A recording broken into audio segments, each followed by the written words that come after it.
Mardi 7 mars 2017 et cet essai intitulé Un mouvement social, que peuvent les cris et que peuvent les slogans. Et ce que vous entendez là, c'est l'écho, un peu faiblard maintenant. Euh, de, ouais, le cortège a dû s'éloigner et j'ai raté le moment où ils étaient pas très loin et on entendait très bien. Je ne distinguais pas les slogans, mais j'ai cru distinguer le mot résistance. En tout cas, ah, ça revient. Évidemment, avec le mégaphone,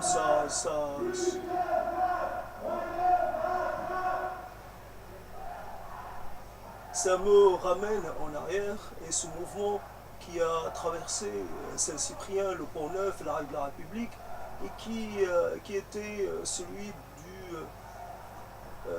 de l'entreprise Job. Ce mouvement, cette entreprise qui fabriquait du papier et notamment le mouvement se distinguait par la dispersion de quantité de papier et donc au passage on savait que c'était les gens de Job. On sait aujourd'hui ce qui est devenu l'usine Job et donc un îlot d'habitation et c'en est fini depuis longtemps. Ainsi, ce quartier de Saint-Cyprien qui était assez excentré et les mouvements sociaux, les rassemblements se faisaient plutôt de la côté Place Isquirol et les rues adjacentes. Maintenant, le quartier Saint-Cyprien est devenu aussi un haut lieu de passage pour les mobilisations diverses. Je me rappelle de cet hélicoptère qui planait du côté de Saint-Cyprien et qui restait un moment, qui planait au-dessus du cortège de ceux qui refusaient le changement survenu, à l'occasion de la loi dite travail. Et donc,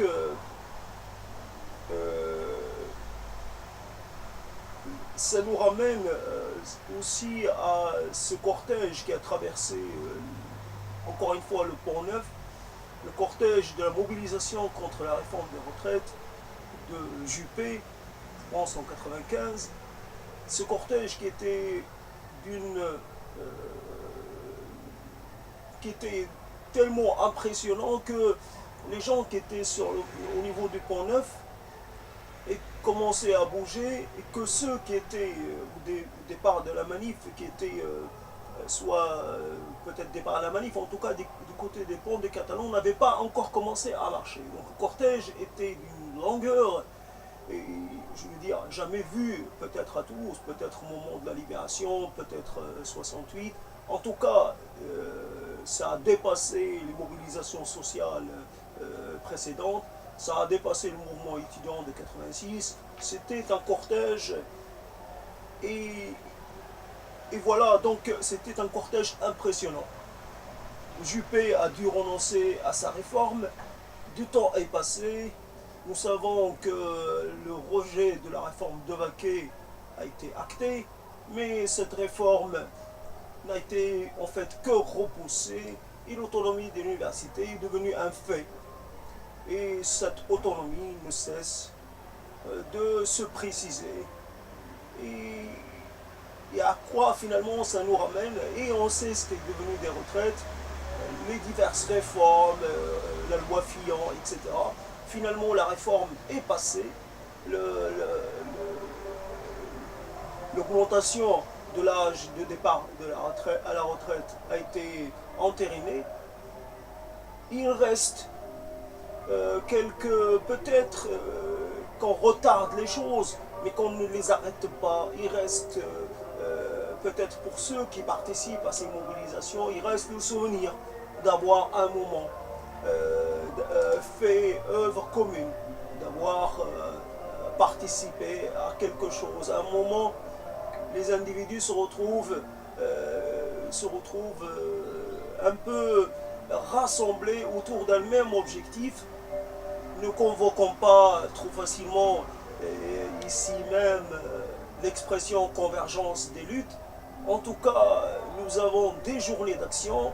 J'ai appris à me méfier des journées d'action et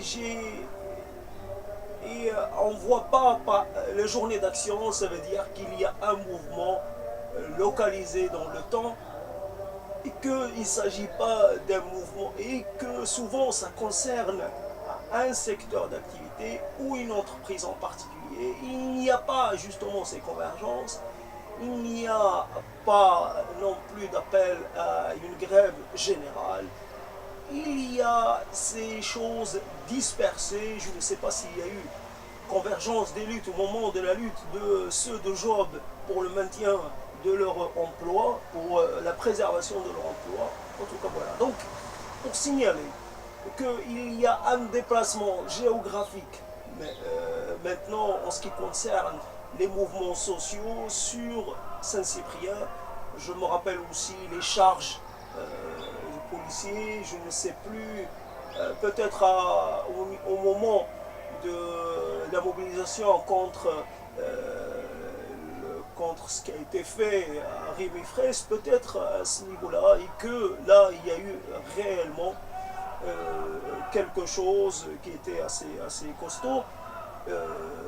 Donc, camion de police du côté de l'avenue Étienne-Billière et charge des CRS, et puis gaz lacrymogène, etc.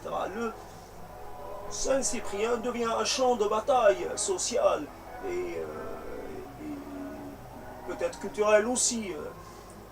Je me rappelle aussi qu'il y avait eu à un moment donné un rassemblement assez étendu de partisans d'un des camps en compétition en République du Congo. Et c'est l'occasion de voir évidemment rassembler autant de personnes d'une certaine nuance de peau. Ça fait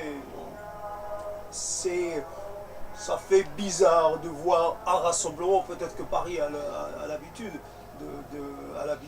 d'assister à ce type de rassemblement, mais de voir cela à Toulouse et à Saint-Cyprien en particulier, de voir cela et en quoi ce qui se passe en République du Congo intéresse les gens à Toulouse, en quoi le partisan d'un camp de Kabila ou de Tchékédé qui vient de décéder, en quoi cela peut-il avoir un quelconque sens? Cela ne fait rien à l'affaire. La France, si elle a une position, elle ne la changera pas. Et puis, il y avait cette sensation qu'on était en face de quelque chose qui pouvait exploser. J'imagine la tête des flics qui étaient en train qui entourait le rassemblement, le sitting. Ça doit être assez inhabituel, quoi, que les flics, que les CRS ne sont pas locaux, mais qui se déplacent. Ils peuvent être d'une autre compagnie qui vient du Nord, qui a peut-être l'habitude, qui a déjà fait d'autres lieux de tension et qui a l'habitude de côtoyer de l'étranger. Là, on peut voir les mouvements sociaux typiquement français, et on peut voir aussi des choses qui sont locaux tout en étant extra-locaux. Ceux qui se sont rassemblés à l'occasion des élections au Congo sont des gens qui résident à Toulouse. Mais il y avait justement, on parle cette expression de convergence de lutte, il n'y avait aucune personne différente dans ce rassemblement. Ces rassemblements sont monocolores. Et c'est là le problème. Quand par exemple en 86, on a appelé à l'occasion de cortège en hommage aux morts qui a été tués par la police, et on on avait appelé la population à le rejoindre, chose qui est complètement passée ça n'a rien provoqué. Les cortèges ne sont pas rejoints par ceux qui les regardent passer, comme moi je fais actuellement, et comme j'ai toujours fait.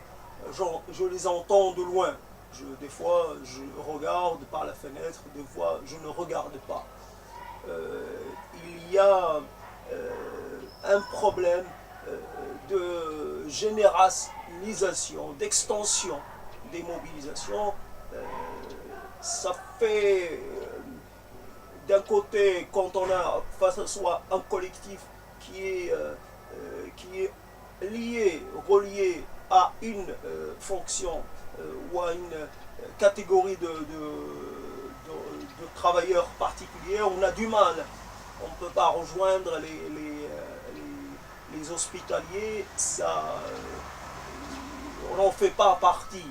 Comment s'intégrer à des hospitaliers qui sont en habit de fonction? Comment faire partie d'un cortège? On est un peu forcé de rester spectateur. Et donc, nous n'allons pas voir de sitôt un mouvement global de contestation.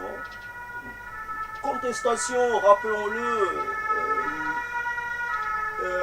qui doit toujours rester pacifique, qui doit toujours rester dans le cadre que la loi fixe. Évidemment, là on est encore en période d'état d'urgence, donc les manifs sont encore plus encadrés. Mais il est donc toujours un mouvement peut être rendu impopulaire par les débordements, plus ou moins provoqués par des éléments qu'on n'arrive pas à identifier. Sont-ils des infiltrés? Sont-ils... En tout cas, il y a toujours le risque. Là, pour l'instant, j'ai l'impression que le cortège est passé, qu'il n'y a pas d'incident. J'entends pas d'hélicoptère, à part un véhicule là, mais je n'ai pas l'impression que c'est un véhicule de police. Et donc, a priori, les gens qui ont fait la mobilisation savent contrôler les choses. En tout cas, ça se passe bien. Le seul chose qu'il faut peut-être ajouter, c'est pour quel résultat. Et nous sommes à la veille d'élections présidentielles et législatives, et les choses risquent d'être encore plus la mobilisation risque d'être encore plus pourra devenir une nécessité, et parce que il y a un risque que les gouvernements à venir soient des gouvernements qui pratiqueraient une politique de rigueur encore plus accentuée que celle pratiquée actuellement, et que en fait ce qui va intéresser le gouvernement de demain, ce sera les équilibres budgétaires, le respect le respect j'allais dire des contraintes, le respect de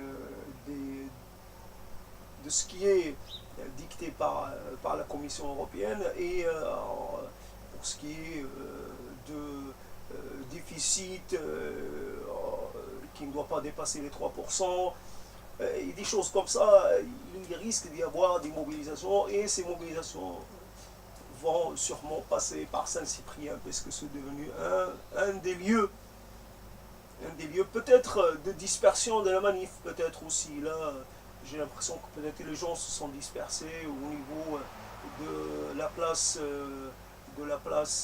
Saint-Cyprien. Et voilà, donc je disais que les mouvements ne sont pas, même s'il y a une convergence des luttes, même s'il y a une mobilisation générale, une grève générale, il n'y a pas réellement, a priori, comme ça, dit rapidement, une envie de faire basculer le système dans une nouvelle forme d'organisation sociale. Il n'y a pas d'appel à une révolution, il y a plutôt des appels à une nouvelle organisation institutionnelle, type 6e République, une république un peu plus parlementaire que l'actuelle, et voilà. Donc c'était juste pour ne pas rester passif. J'ai fait cette petite intervention pour un peu occulter ma passivité et mon retrait du champ social.